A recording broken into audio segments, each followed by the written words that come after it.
The history of crochet is a fascinating journey that spans centuries and cultures. And today we're talking about this amazing craft that creates a fabric by interlocking loops of yarn or thread with a hooked needle. While its exact origins are difficult to pinpoint, we're going to dive into its rich history and discover stories that are going to change the way you see our beloved craft from this point forward. Hi, I'm Elise from EliseRoseCrochet.com, and I've been a history lover since 6th grade at Lincoln Middle School in Gainesville, Florida. We all called the school Stinkin' Lincoln. I don't know if kids still call it that, but I still remember sitting in my 6th grade classroom in 1986, and I was wearing this Miami Vice shirt, and I thought I looked so cute in it. And it was the first time that I had ever learned about the ancient Egyptians. I was totally captivated, and I've been interested in history ever since. And I think you're really going to enjoy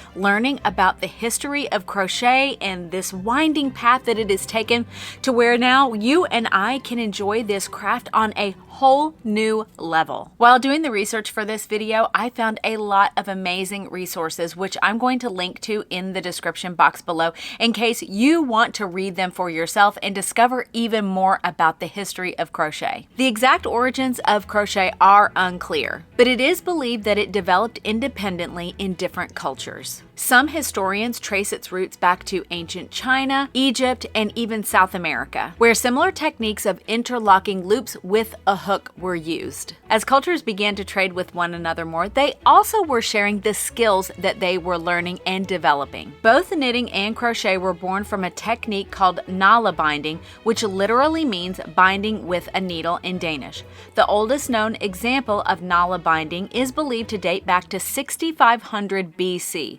Today, the women of the Nanti tribe and indigenous people of the Camisea region of Peru still practice it. The technique also remains popular in Scandinavia and the Balkans. And that quote is from the silkpurseguild.com. At the same time, crochet-like techniques were being seen in other parts of the world. In East Asia, crocheting was used to create dolls dating as far back as China's Shang Dynasty, 1600 to 1046 BCE. And that quote is from Res Ipsa USA. Crochet as we know it began to take shape in Europe in the 16th century. But it still wasn't what we would recognize as crochet yet. It was originally known as nun's work or nun's lace because of its association with religious orders. Italy was the epicenter of handmade lace work for religious textiles, and it was exported for the nobility and the royalty across Europe. Venetian lace in particular was considered the finest quality. This was extremely delicate work using a needle and the finest of thread. With the help of King Louis XIV, Venetian lace made its way to France. But his finance minister was concerned about all the money that was leaving France to go to Italy for the nobility and the churches to buy this fine lace. So he banned the importation to France. But he didn't leave them high and dry, and he brought Venetian lace makers to Normandy in France to be able to teach the locals how to make the lace for themselves, thereby keeping the money in France and not letting it go to Italy. The French eventually made it their own by changing some of the techniques, and then they became known as the finest lace makers in Europe. It was eventually called the Lace of Queens. French lace making has been passed down through the generations through the Benedictine monastery, Notre Dame de Argentan Abbey to this day. I'll leave a link to the abbey where you can see the lace that the nuns still make to this day. It's absolutely incredible. In 1823, a Dutch magazine called Penelope published the first known crochet pattern. It was for 3 crocheted purses. It began with a simple design and then moved on to 2 more complex purses. There were 3 stitches: simple open crochet basic stitch, a semi-open crochet basic stitch, and the double crochet stitch. And the very first mention of crochet in Britain was in a book called The Memoirs of a Highland Lady. In it, the author describes using something like a shepherd's hook or a fish hook to crochet a garment. And in the magazine Penelope, which featured the 3 crocheted purses, it also referred to the tool as a shepherd's hook, and it recommended using coarser yarn. But things really started to get interesting in 1846 because 18-year-old Eleanor Reggio de la Branchardiere, I have probably butchered that name, she published the book Knitting, Crochet, and Netting, which you can still find a version of on Gutenberg.org. Eleanor took needle and bobbin lace making and taught people how to make lace with a crochet hook. She even went on to publish 72 books in total. This was a significant moment in crochet history because of 1, its timing, and number 2, because it made lace making accessible to the ordinary person. The publication of Knitting, Crochet, and Netting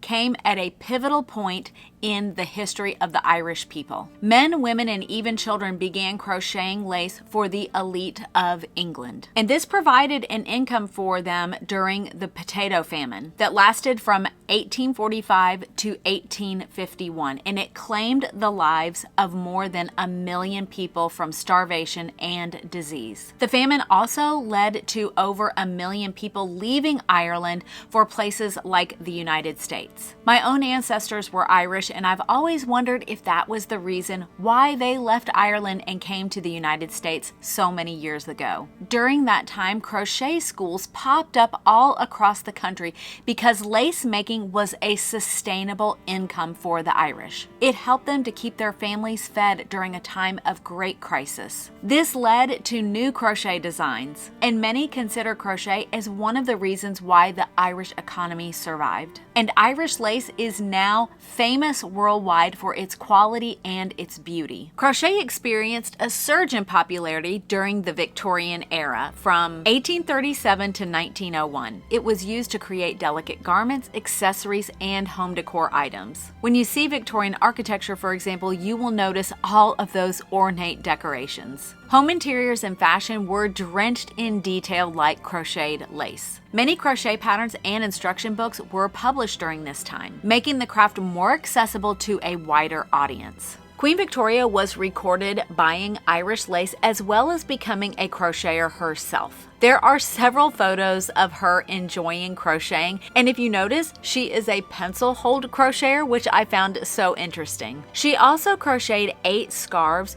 for soldiers during the South African War. It was an honor she bestowed on soldiers who had shown exemplary courage, and they were known as the Queen's Scarf. Her daughter-in-law at the time, Princess Mary, Duchess of Cornwall, said that she assisted in crocheting the scarves when Queen Victoria would drop a stitch. They were received with great honor from the soldiers that received them, and they weren't worn like a scarf that we would wear them, but more like a sash around their body. And if you look closely, you can see the initials that were embroidered on the scarf itself. It is really incredible, and 2 of them are in museums, one in Canada and one in Australia. As we move into the modern age, a lot was happening in the world of crochet. The development of standardized crochet hook sizes and the adoption of crochet terminology helped make the craft more organized and accessible. And in the early 20th century, crochet continued to evolve. During World Wars I and II, many women were left at home and had a need to fill. War effort organizations encouraged crochet items for the soldiers that were fighting in Europe. Although knitted patterns were in abundance, there were crocheted patterns for things like a trench cap, ear protectors,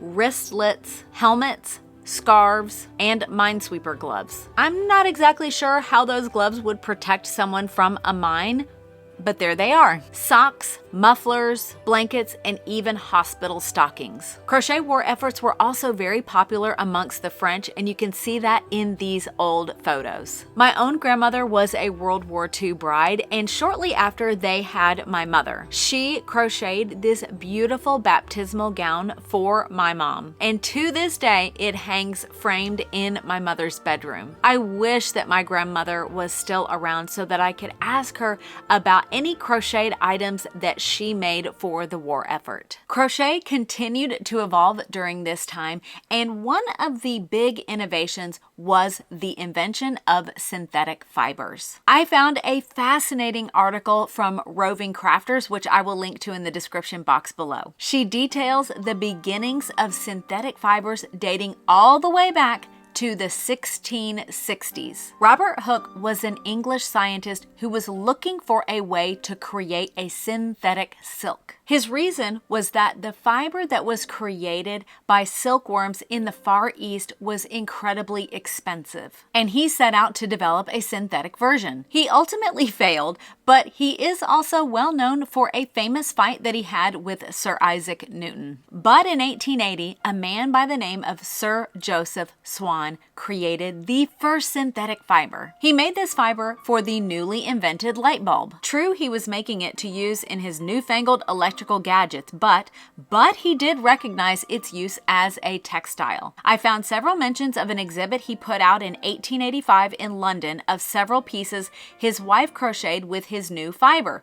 Sadly, I can't find any description of what she made, much less a sketch or pattern, but Mrs. Swan had the distinction of being the first crafter to use synthetic yarn. That quote is from Roving Crafters. About a decade later, Count Hilaire Chardonnay built the first rayon factory in France. Rayon was considered a suitable substitute for silk, but at half the cost. It had gained in popularity, and by the 1920s had traveled to the United States and had done very well for itself. In the 1930s and the 1940s, Germany and the US were in a race to create a new synthetic fiber that we now call acrylic. But it wasn't until just after World War II in 1946 that the first patent for acrylic was filed in Germany. And 7 days later, in the United States, a patent was filed by DuPont. Acrylic yarns opened up an entire new world for crocheters. It was a fiber that could withstand a lot of wearing, washing, and drying. It also did not attract moths, and it was affordable for the everyday crafter. In the mid-20th century, crochet experienced a resurgence in popularity. The 1960s and 1970s saw a brand new hippie crochet trend with colorful bohemian-style garments and accessories. Not only was crochet a fashion trend, but it was also popular amongst home decor makers as well. This was also the time when granny squares became incredibly popular. In the 1980s and 90s, crochet was still a beloved craft, but it had lost its trendiness from the 60s and 70s. There continued to be crochet publications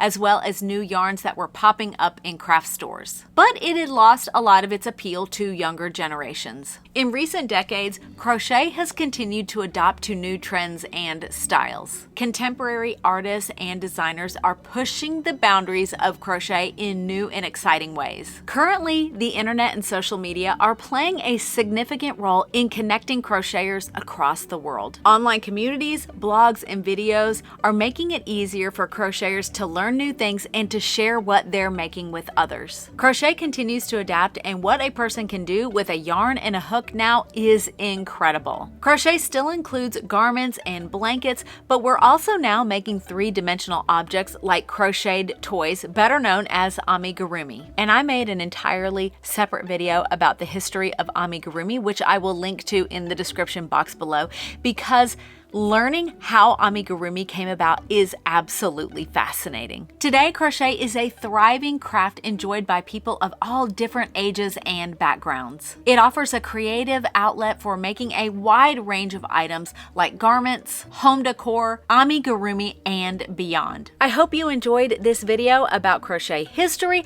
and make sure to check the links for all of the different resources if you want to know more. But thanks for stopping by. I hope you have a wonderful rest of your week. Stay safe out there and happy stitching.